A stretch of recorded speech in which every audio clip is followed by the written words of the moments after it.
নমস্কার বন্ধুরা, অপালার রান্নাঘরে সকলকে স্বাগত জানাই।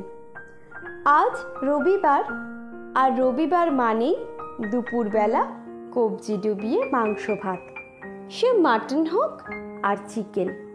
যদিও শারীরিক কারণে আমাদের বাড়িতে ইদানিং মাটনের চেয়ে চিকেন খাওয়ার চলটাই বেড়ে গিয়েছে, তো আজ আমি আপনাদের সঙ্গে একটি অত্যন্ত সহজ এবং সুস্বাদু চিকেন কষার রেসিপি শেয়ার করলাম।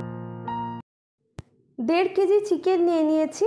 মাংসটাকে ভালোভাবে ধুয়ে পরিষ্কার করে 1 চামচ আদা বাটা, 1 চামচ রসুন বাটা, 2 চামচ কাঁচা লঙ্কা বাটা, 1 চামচ হলুদ গুঁড়ো, 1 চামচ কাশ্মীরি লঙ্কার গুঁড়ো, 1 চামচ নুন আর একটু সর্ষের তেল দিয়ে চিকেনটাকে ভালোভাবে মেখে ঢাকা দিয়ে মিনিট 20 জন্য রেখে দিচ্ছি। গ্যাসের ফ্লেম অন করে একটা কড়াই বসিয়ে দিয়েছি, তাতে পরিমাণ মতো সর্ষের তেল নিয়ে নিয়েছি। তেলটা গরম হওয়ার পর 2টো তেজপাতা, 4টে লবঙ্গ, 4টে ছোট এলাচ, 2টো দারচিনির টুকরো, একটা শুকনো লঙ্কা, সব কিছুকে একসাথে তেলের মধ্যে দিয়ে ভালোভাবে একটু নেড়ে নিলাম। দিয়ে দিলাম 1 চামচ 5 ফোড়ন, সেটাকেও ভালোভাবে নেড়ে নিয়ে এখানে আগে থেকে কেটে রাখা পেঁয়াজ কুচি আমি দিয়ে দিলাম। এখানে আমি 3টে মিডিয়াম সাইজের পেঁয়াজকে কেটে নিয়েছি।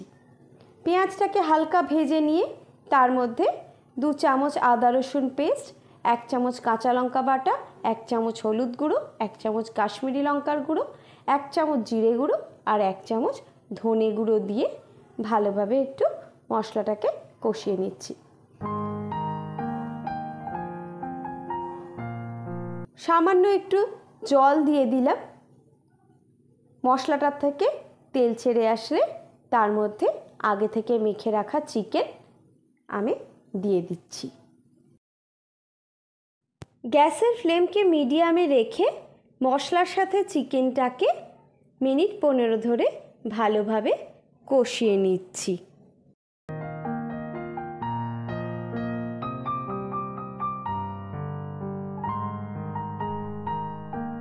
মাংসটা ভালোভাবে কষিয়ে নিয়ে তার মধ্যে আমি পরিমাণ মতো গরম জল দিয়ে দিলাম।